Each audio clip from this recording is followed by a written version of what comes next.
Welcome to the Bringing Intimacy Back show, where intimacy is real. If you desire to intimately connect with yourself, your significant other, children, family, friends, community, and higher power, this show is for you. We explore intimate topics, inspiring life stories, spirituality, and insightful tips on strengthening relationships. The show is hosted by Dr. April and her co-host, Coach K. Let's get this episode of the Bringing Intimacy Back show started. We share with you today the secret power to intimacy to create a life you love or love the life you create. Now, here's your host, Dr. April, and co-host, Coach K.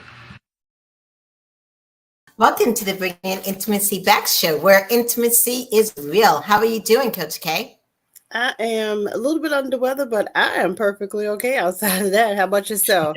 I am doing really good. Yes, it's finally starting to warm up here in Florida. And so, yes, I'm just so excited that the spring is coming. Yeah, we're getting unseasonably weather today, 82, but by the weekend, it'll be like 30. So the normal, let's get everybody sick weather for this time of year for us in Virginia. Yes, definitely. And so, of course, I'm always excited because we're in the month of February. And February, we just talk about relationships. Yes. Yes. Love all around. Yes, yes. And so on today's topic today, we're going to talk about relationships. We're going to talk about type of relationships that I have seen so much in therapy sessions, just this terminology of narcissism. Yeah, and I'm glad that we're going to have somebody here that can speak to the topic so that it's recognized and not continue to be overlooked. Right, because many times people are not aware of these tendencies and they fall trap into something. Yes, definitely. So, but before we get into that, what we're going to talk about is something that's not narcissistic at all. It's random acts of kindness, our charity of the month, which is so wonderful. So random acts of kindness is a charity where you do something nice for someone. Just, you don't need any, what am I saying? Anybody telling you, hey, you're going to get this back. You just go and you do something nice, whether you pay the meal from Starbucks or McDonald's or help someone out, in the store. It's random acts of kindness, www.randomacts.org. Such a necessary. I love that charity too. Yes, definitely. Yes. And so based from the charity, our special guest today is a woman warrior, which I love the topic of a woman warrior. That means that's something, so powerful. Mm-hmm. Yes. Yeah. Yeah. And what better to describe a woman than a warrior? Exactly. Because there are many times we have so many different hats. And so her name is Christina, and Christina has a wonderful platform on TikTok that she's going to talk about that I've watched and have been inspired. And she's her platform has actually helped some of my clients.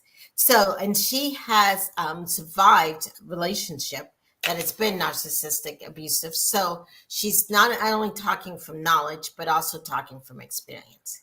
So I can't wait to have her on the show. We're going to take a commercial break and we'll be back in a moment. Okay?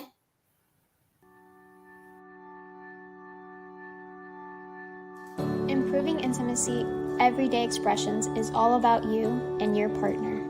Opportunities for intimacy are scattered endlessly within every second of life you create together with your partner. Everyday expressions will educate you and open your eyes to just how great your relationship could be with a little TLC. Improving intimacy, everyday expressions provides a true baseline for the strength in your relationship you've been looking for. Available in Kindle, Audible, and paperback. Welcome back to the Bringing Intimacy show, where intimacy is real. Welcome, Christina. Dr. April, Coach K, thank you so much for having me. I'm very thrilled to be here and get this information out there. Thank you. Yes. We're so inspired by your story. So, yes. And I didn't also say one of the other greatest things about her. She is a beautiful mom of three. 3 young boys. Yes. Yeah, it's a busy house for sure. Yeah. So one of the things we ask everyone on the show is, what does intimacy mean to you? Intimacy, for me, in order to be intimate with myself or with anybody else, I believe that it requires some vulnerability to allow yourself to be seen and to create a connection with someone else. But you can only create a connection with someone else if you have a connection within yourself. And so that touches apart on narcissism, because they're incapable of being vulnerable. They're incapable of intimacy because they're incapable of self-reflection. They have no connection to their true authentic self. And so they hide it with a mask. So I believe that intimacy is being in your authentic state and growing a connection with somebody else or with yourself. Yes, definitely. And I like how you put that. And yeah, one thing that I see in people who are narcissistic or even just doing the studies is that they have a hard time empathizing. They cannot put themselves in someone else's shoes. Exactly. I mean, that is definitely part of the disorder. There are people who are actually diagnosed with NDP. They have people who have NDP, which is narcissistic personality disorder tendencies. But that is one of the main characteristics, among several other that I will cover, but that they have no lack of empathy. They cannot, like you said, put themselves in other people's shoes. They put themselves first because they're incapable of thinking about somebody else. Right, right. And so how does that impact the whole thing about intimacy? Well, intimacy, I mean, like I said, you need to be vulnerable. Right. And what vulnerability is, when you have self-love and boundaries and you're vulnerable. I mean, vulnerability is very courageous. I mean, like Brene Brown says, vulnerability is the birthplace of love and joy. And so when you have vulnerability attached with self-love and boundaries, it's like you're saying to other people and to yourself, I deserve to be seen. And if you don't like it, then you can leave and I'll be okay. Right. So when you stick up for yourself against a narcissist, you need to be able to learn how to say that, how to do that, how to establish boundaries. But yeah, absolutely. Intimacy is, vulnerability is a huge part of being intimate with anyone. Right, right. And it's so needed, like you said, to be intimate with a person, also with yourself. Exactly. Exactly. And so my TikTok platform, what I wanted to do, I actually created it in the middle of the time in my life where I was trying to heal. I wasn't healed yet. I was in the midst of it. I was in the process of it. And the reason why I started my TikTok was, first off, to see if I could put my authentic self out there, if I had the courage to do so. Because for so long in my toxic, abusive marriage, for 10 years, I hid myself out of fear. And I'll explain where that comes from. But when I left, I said, you know what? I'm not hiding myself anymore. I want to put myself out there and see if I can do it, if I'm brave enough. And so I started my TikTok. I started off slow. At points, I just, made little videos of me and my cat. And then I said, you know what? I'm going to talk to the camera.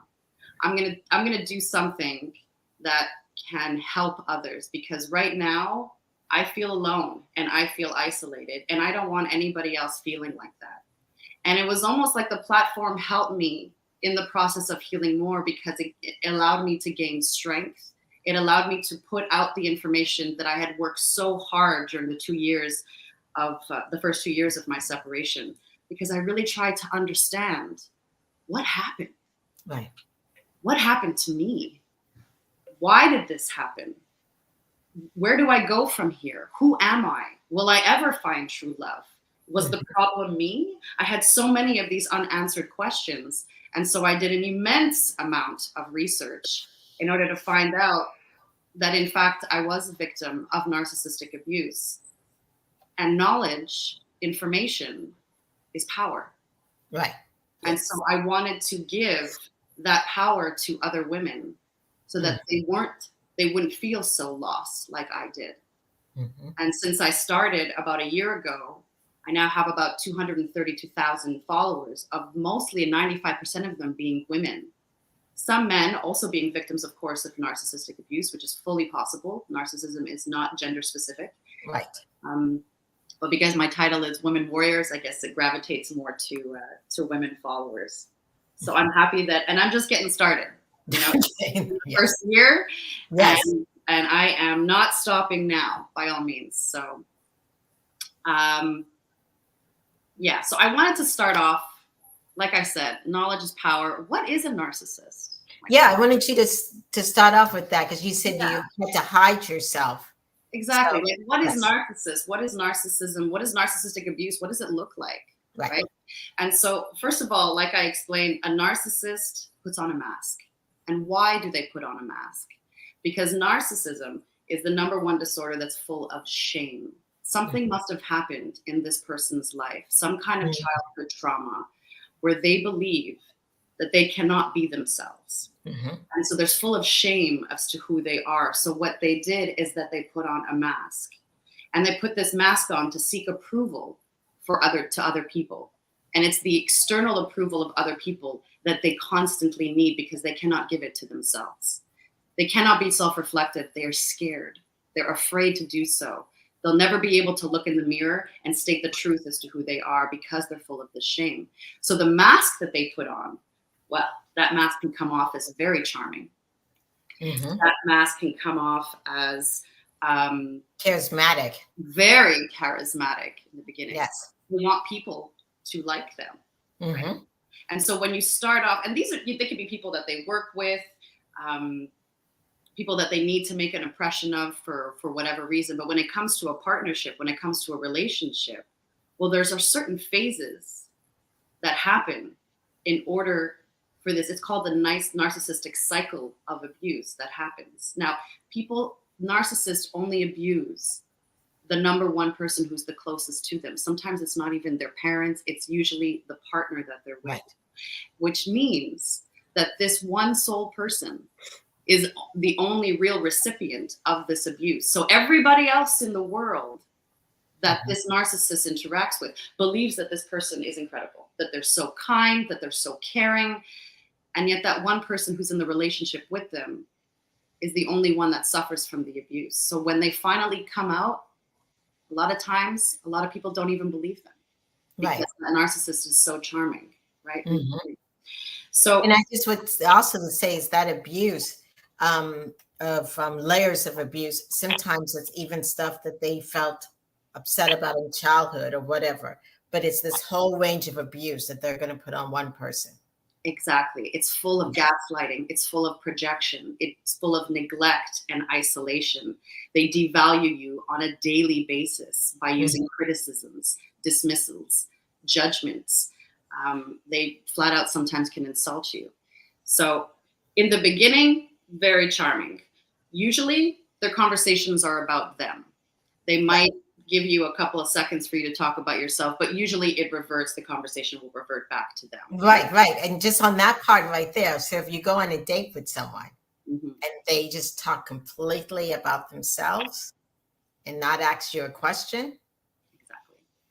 Exactly. Yeah. Exactly.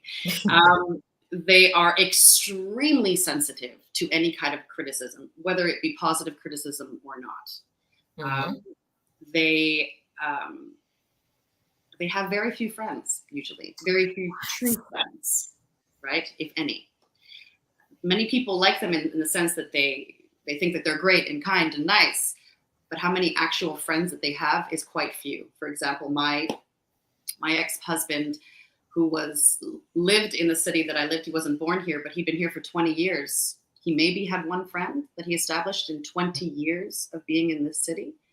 Right. So that also is a red flag. There's tons of I was just about to say, if you're in a relationship with someone and maybe 2 years and you've never met any of their friends. Exactly. Yes. They feed off of compliments off of other people. Yes. So there are two kinds of narcissists. There's the overt, the ones that we often hear that they're loud. They're like, I'm awesome. They tell everybody they're awesome. And then there's the covert, which is under the radar. And how they get compliments is they pretend to be they not pretend, but they believe to be a victim. So they'll say things like, oh no, I'm not great. And then you're like, oh no, you're so amazing. Okay, thank you. Right? So they'll get the compliment another way, but it's always like a woe, woe is me. It's always that victim story, which is what I had to endure with my ex and what I lived with. And because I have a big heart, and I didn't know this at the time, but I was a people pleaser from something that happened in my own life. Well, as soon as someone came off as a victim of something horrible that happened to them or that they're feeling bad, well, I'm going to kind of jump in and say like, no, you're great, you're amazing, you can do it, blah, blah, blah. And I'll give them all the support and encouragement and love that they need. And that's what they take advantage of, those kind of covert narcissists, right? They believe that they're better than other people. Flat out.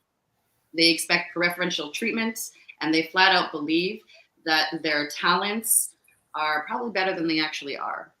They also have a large, like a grandiose self-image of themselves. Even the relationship that I was in with a narc, who was a covert narcissist who played his victim role, still believed that he was entitled in this world to grand things, that he would create, that he was the best in this, and that he would want to live in an island. He's going to make so much money because he's so amazing. And it's that self-image that's completely inauthentic that they go with, that they roll with. So a narcissist is definitely someone who thinks about themselves, talks about themselves, and does not regard your feelings, your concerns, your interests even, with any kind of consideration at all. At all. They also, what they will do, so before I do that, I'd like to talk about the actual narcissistic abuse cycle quick, and then at the end of my presentation, I'd really like to talk about, well, how do you thrive after this? How do you regain, yourself after going through all of this? But what is this that you went through? So it starts off, there are about 5 phases to a narcissistic abuse cycle. Not all of them happen, but most of them do. First one is that it's called love bombing. So love bombing, what that is you first meet this person. They haven't really asked you any questions about yourself. They don't actually know you really. Right. However, they declare you as their soulmate. You are the person that they have always been looking for. You checked all the boxes. You are amazing. They put you up on this pedestal. But it's not based on any fact because they haven't actually invested themselves into you or getting to know you. So that they declare you as something that's not based on anything. You could be a great person, absolutely, but how would they know if they've never asked you any questions, if they took no interest in you, right? Right. But it's so easy to fall into that.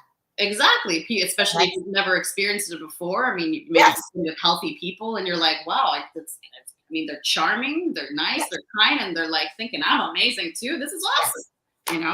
You fall in love, and their goal is to have you fall in love very quickly.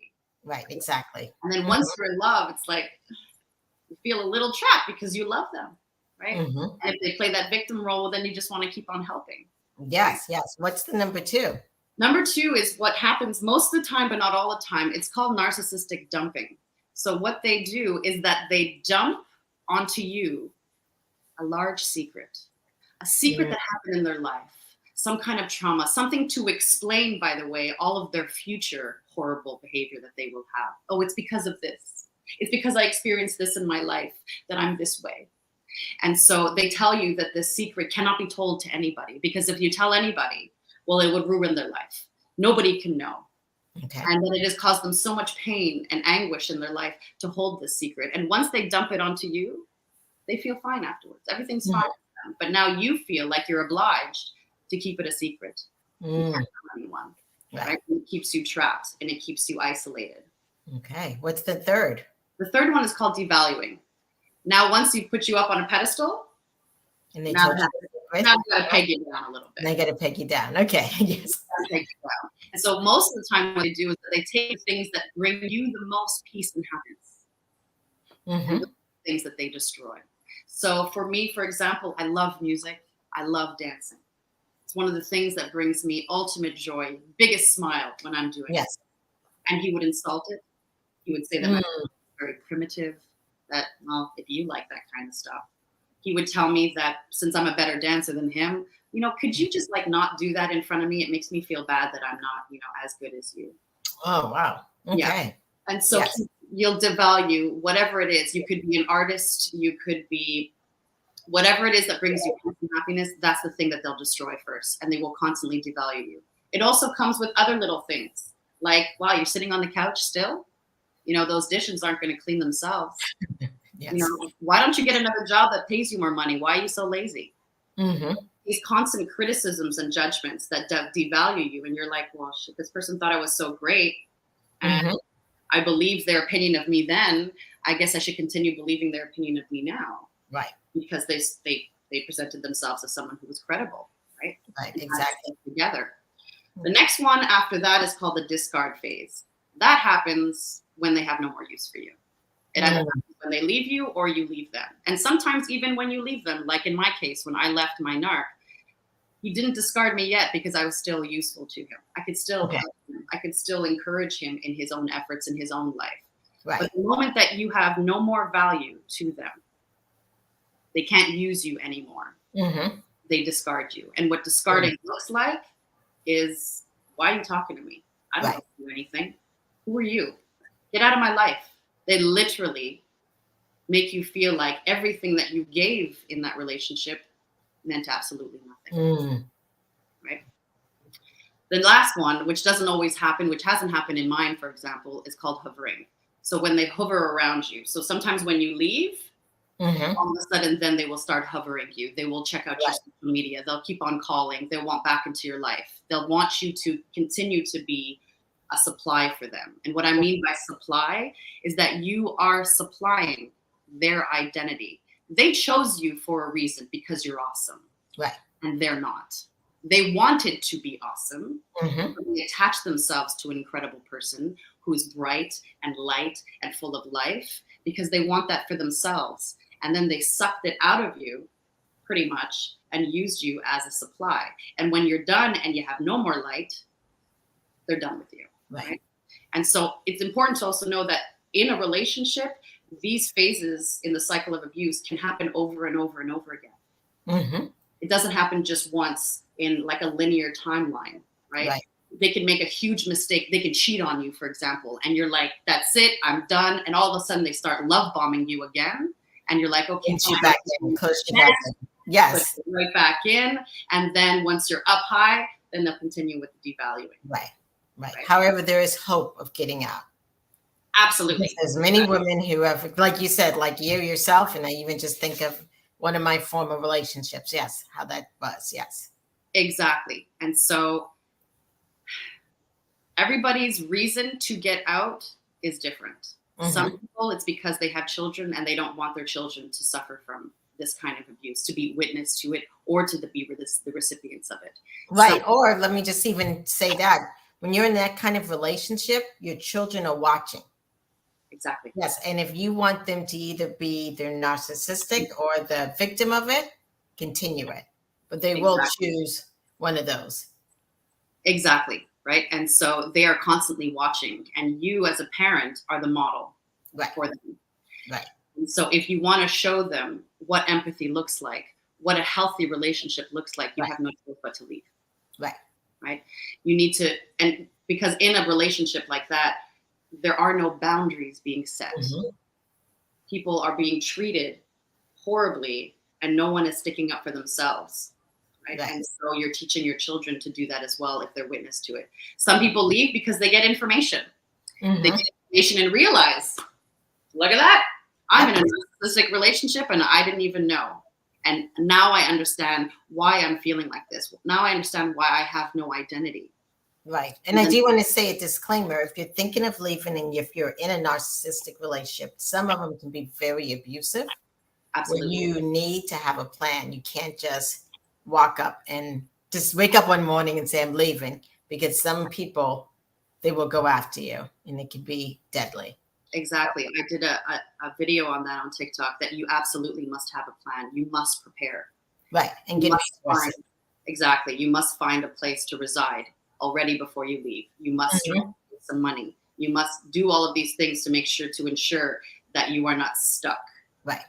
Right. Because, the reason I got out, I had my sister tell me, it'll be hard, but you're not stuck. Right. Like, what can be harder than going through this and crying every day? Right. And so the pain, it's more painful to stay in that toxic traumatic relationship than the short amount of pain that will happen once you leave in your healing process. I promise you. Okay. I think when you say that, I think about a break versus a sprain. And so many people say, I'm not broken, but sometimes a clean break is way shorter pain than if you sprain something like a muscle spasm. So if you think of the analogy just like that, what you explained is a perfect similarity. Exactly. Right. And so when you're in a relationship like that, it's called a trauma bond.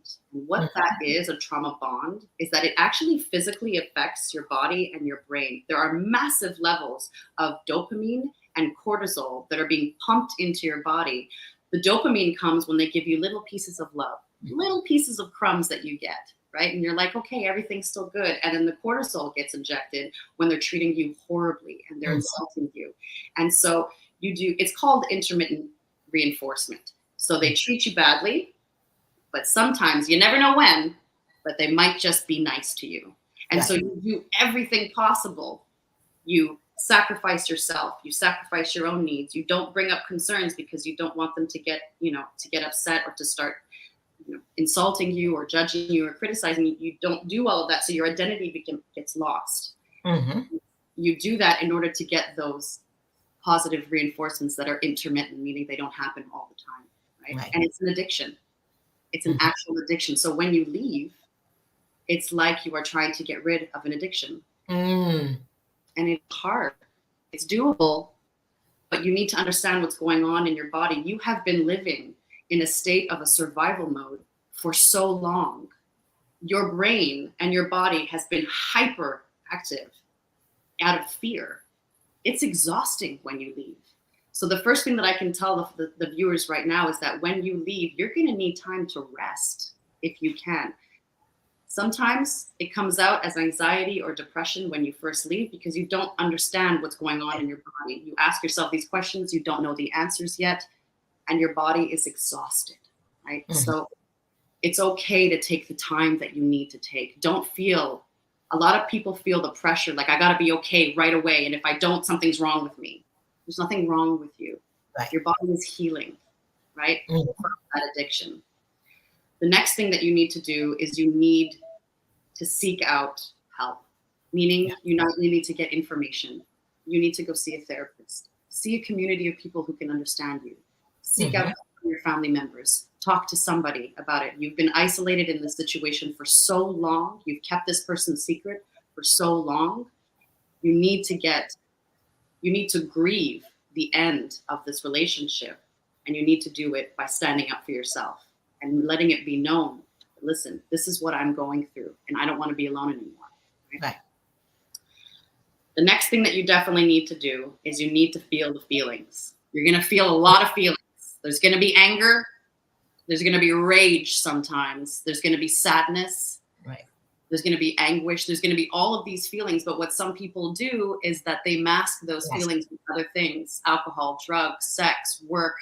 They mask it. And all that does, it's just stalls. Right. It prolongs the healing. You got to feel it. You got to feel it. And when you feel that anger, obviously you don't project it to the narcissist, right? You have no contact with this narcissist, hopefully.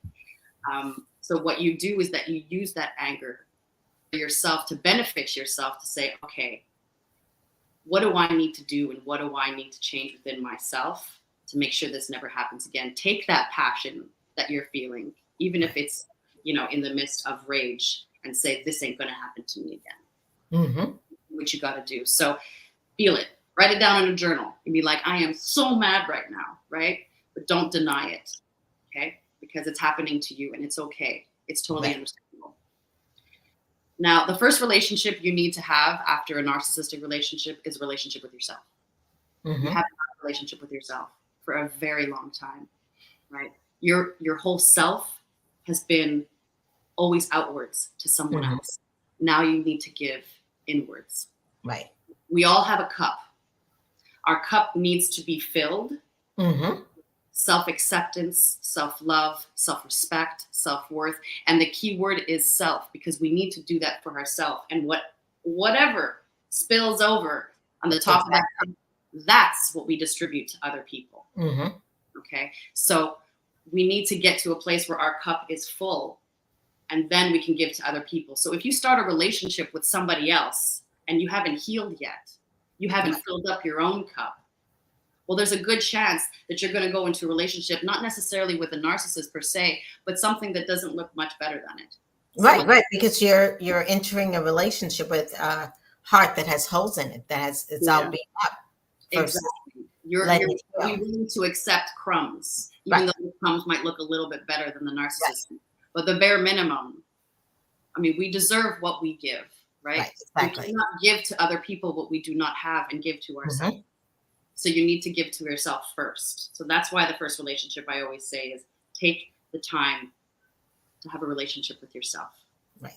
I did not see anybody, talk to anybody, date for 2 years.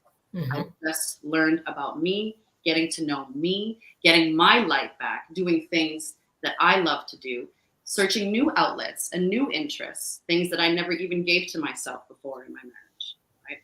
And so I just learned more about me. Another thing that I would suggest is to get some kind of spirituality going on. I'm not talking about religion. I'm not talking per se, if religion it means to you, absolutely. If it means going out in nature, do that. If it means, meditating, then do that. But something that gives you or brings you to a higher meaning and a purpose. Yes. Exactly. Right. You're just gaining all of this information about yourself, more self-reflection. And like I said, take it day by day. A lot of people feel a lot of pressure. And when I was in my healing phases, I didn't think about necessarily what I was going to do the next week, or sometimes what I was going to do the next day. I focused on the day itself and said, this is what I'm going to do today to feed me, to fill up my cup. And the more and more I did that, the more I looked in the mirror and said, I am worthy, I am lovable, this is me, and I'm fucking fantastic. Wow, awesome. Every day, my cup would get full, right? Yes. How long have you been out of that narcissistic? It's been 2.5 years for me. Okay, great. Full solid 2 years, I only focused on me. I did a lot of research and I did a lot of self-love. Right. But I'll tell you what, I'll be honest, for the first 6 to 9 months, even a year, it was hard. I was depressed. I was alone. Sometimes I didn't want to get out of bed. I had no motivation to eat. I was on 100% when my children were with me. I was super much, but as soon as they left and I was alone, I didn't do much for me. I was taking that time to rest. Now, thankfully, I had someone in my life who was close. I have a twin sister who every single day she'd call me and make sure she made me laugh and talk to me, So thankfully, I had that. But what some people do is sometimes people don't have family or a close friend that they can do that. And that's why there are communities out there of survivors. Now that narcissism and the topic of it is becoming more well known, you can find these communities out there, which I love definitely on my TikTok page. Yes, and even the sense of TikTok. And I was just thinking, it's been 20 plus years for me out of that narcissistic relationship. And many people get stuck because of kids. And I'm thinking, this 20, my kid is grown now. But it was such a blessing for me to get out, and that person's still the same way he is, but it protected my child that she didn't end up in that type of relationship, So if you're thinking you need to stay just because of the kids, it's the opposite. It's really the opposite. Yes. You have to save them. A lot of people ask me, what do I do in shared custody? What do I do that my child has to go and see this person still? Right. And this is what you do. When they come back to you, you show them. You show them what love is. You show them what true empathy is. They will see the difference. And they will, as they get older. Mine's is in her 20s or whatever. going to 30s, she knows it. Exactly.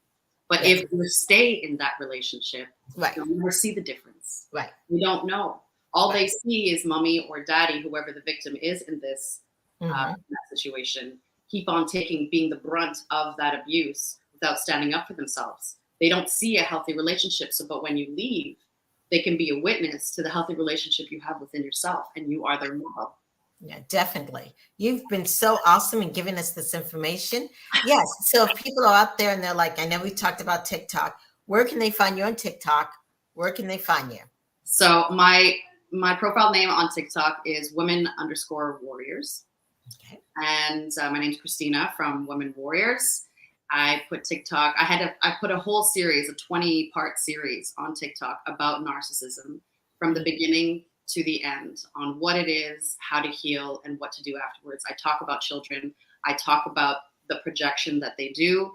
I talk about going to court against a narcissist and how to better prepare for it, because they will charm everyone in that courtroom. Right. Yes. And if you just scream out narcissist, narcissist, no one's going to believe you. So how do you actually do that, especially if you're fighting for the custody of your children to save them, like I had to. Right. So Women Warriors on TikTok. I'm branching out a little bit more to Instagram. I do have an Instagram, which is also Women Warriors. Okay. I'm mostly focused on TikTok for now, but you have a website also, correct? I do have a website. You can see the link on my TikTok page. There's a link there that you can press. I have a website, but more specifically as well, there is a link on there that you can talk to me directly. I am doing one-on-one coaching sessions. I'm also doing workshops with many other people at the same time. Awesome. And so a lot of people want to talk to me one-on-one because they're at different stages in this cycle, and they need help sometimes, or just information. And I'm fully here and available to give that info to them and help them out. Right. Awesome. So those who are audio listeners, her website is www.womenwarriorsnft.com. That's right. What? And TikTok is the place to go. That's where all my links are, including my website as well. Awesome. Thank you so much. You've been a great guest. Yes. Thank you so much. Thank We'll you. take a short break and we'll be back in a moment. Thank you. Life can be overwhelming sometimes. We think we are a burden to others. We think that it's better to hide it and suppress our hurt, but it's not. As Cave Coral Therapists, we will provide you with quality, confidential counseling services in a relaxing and peaceful environment. Talk to a professional today. Book an appointment on www.cavecoraltherapist.com or call 239-565-6921. Welcome back to the Bringing Intimacy Show, where intimacy is good. Yes. I mean, that was such a powerful topic that I'm so glad we talked about. It is. It absolutely is. And I heard some therapists talk about this, way back a couple months ago, maybe a year or two ago. And the one thing they mentioned that it's, a narcissist has a host of characteristics. And just for people who are listening, they may say, oh my gosh, I do that. I'm a narcissist. Is to understand that it's more than one of those characteristics usually. And to make sure that you do seek a licensed professional before you start self-diagnosing what's going on. Because, a only child may grow up and just be selfish. That doesn't mean that they're a narcissist. So understand that. Just want to make sure that we put that message out. Don't self-diagnose. It does take more than one of those characteristics for that diagnosis to even come about. But if you feel like you're in that situation, absolutely seek help. I love that we talked about that today. Right, definitely. And even just to go more onto that in the sense of if you're maybe they're not a narcissist, but they're an abusive person. If you're being abused in a relationship, there's every city, every area mostly has an abuse shelter or a hotline to call for help.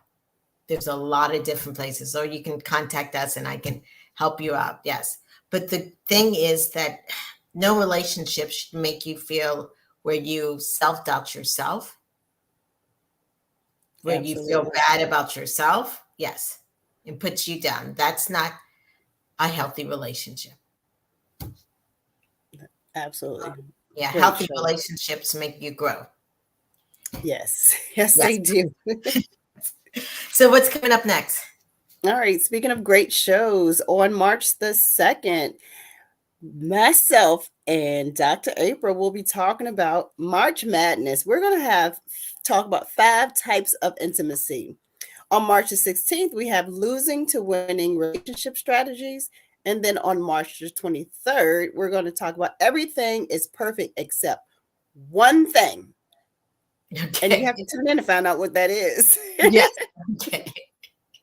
Awesome. So this has been the Bringing Intimacy Back show. If you've liked us, please follow us on Twitter, Instagram, Facebook, and definitely check out Christina. Check out her website, The Woman Warrior, and also on TikTok to hear more about all the information she provides on relationship. Thank you, and I'll see you guys next week. Thank you for listening to today's episode of Bringing Intimacy Back, where intimacy is real. You can also find us at bringingintimacyback.com, LinkedIn, Facebook, Instagram, Twitter, and YouTube. Dr. April Brown's 7-book series, Improving Intimacy, is now on Amazon. We'll see you next Thursday at 3:30 p.m. Don't forget to follow, share, and subscribe.